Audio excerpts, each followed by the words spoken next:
How to Win People to Your Way of Thinking, Part 3 of How to Win Friends and Influence People by Dale Carnegie. Let's talk about it.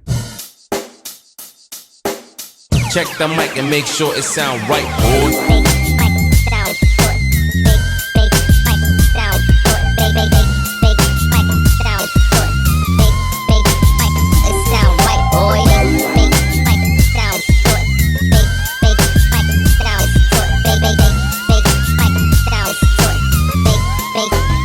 It sound right, boy.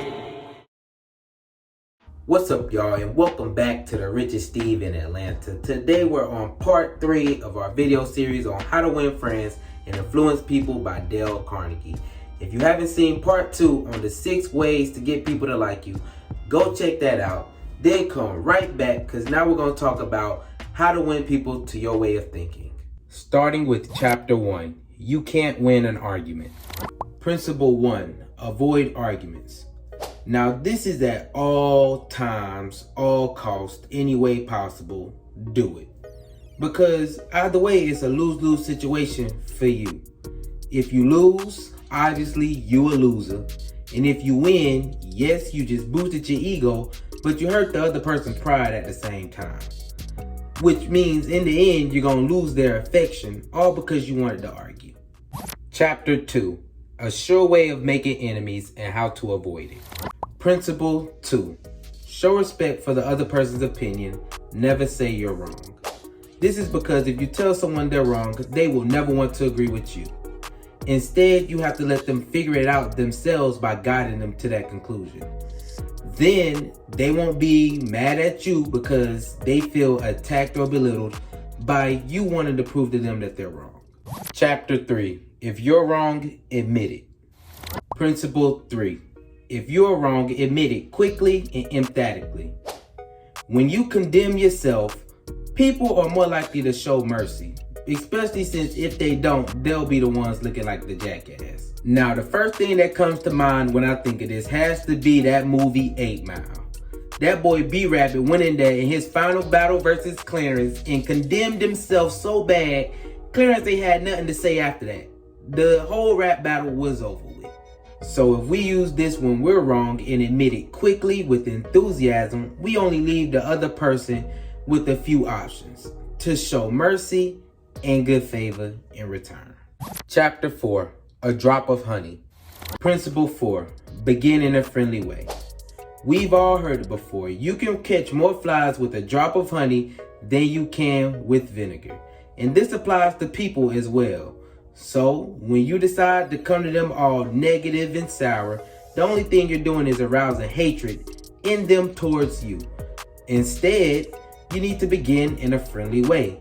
Let them know that you have their best interest at heart. Let them know that y'all are friends. Give them a drop of honey. Chapter 5, the secret of Socrates. Principle 5, get the other person saying yes, yes immediately. At all costs, never let the word no come out of anyone's mouth, because once that word comes out, everything in their existence fights to uphold that no. Instead, we need to get things going in the positive direction by getting the person to say yes and to continue to say yes. Do this by guiding them through a situation that benefits you both. And getting them to say yes along the way is the key.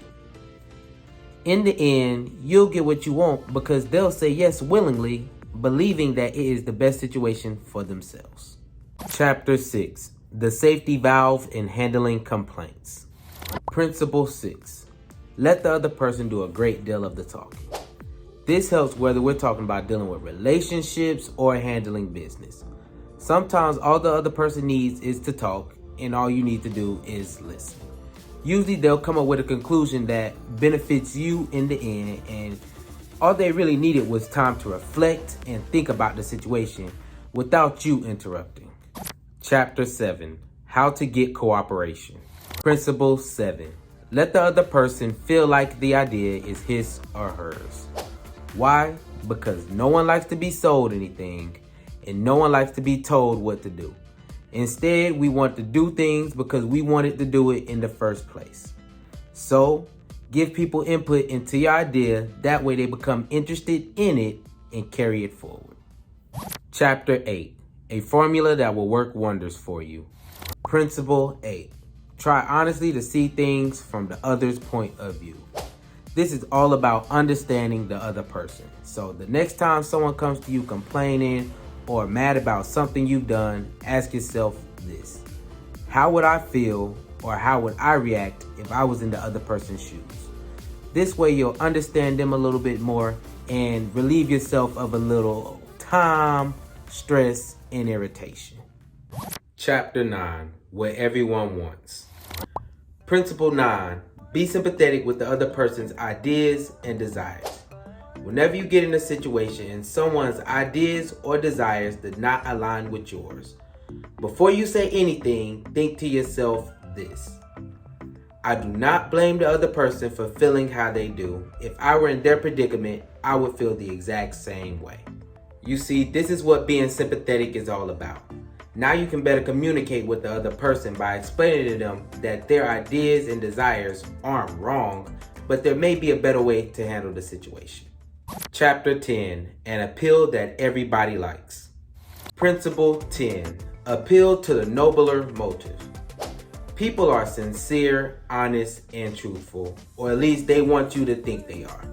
So if you want people to react in a positive manner, make them think that you consider them to be just that: honest, upright, and fair. Chapter 11, The movies do it, TV does it, so why don't you do it? Principle 11, Dramatize your ideas. I've always said, anytime I'm telling a story, it's 90% the truth and 10% exaggeration. The truth needs to be made vivid, interesting, and dramatic. So if you ever want to get your point across and to gain people's attention, use some showmanship. Chapter 12, When nothing else works, try this. Principle 12, Throw down a challenge. By creating competition, people will have the desire to excel. We do this all the time. We just need to be aware that we're doing it. That way we can use it more effectively. For example, you and your homeboy, y'all walking through the park and y'all see a fine looking shorty sitting over there on the bench. Well, you get to talking about it and your homeboy like, man, I ain't hearing that. You ain't gonna hop down anyway. So now the challenge has been issued and you had no choice. You like, nah, you ain't talking about me, and you go and you get that number. Let's use that in other areas of our lives as well. That way we can continue to encourage others to desire to excel.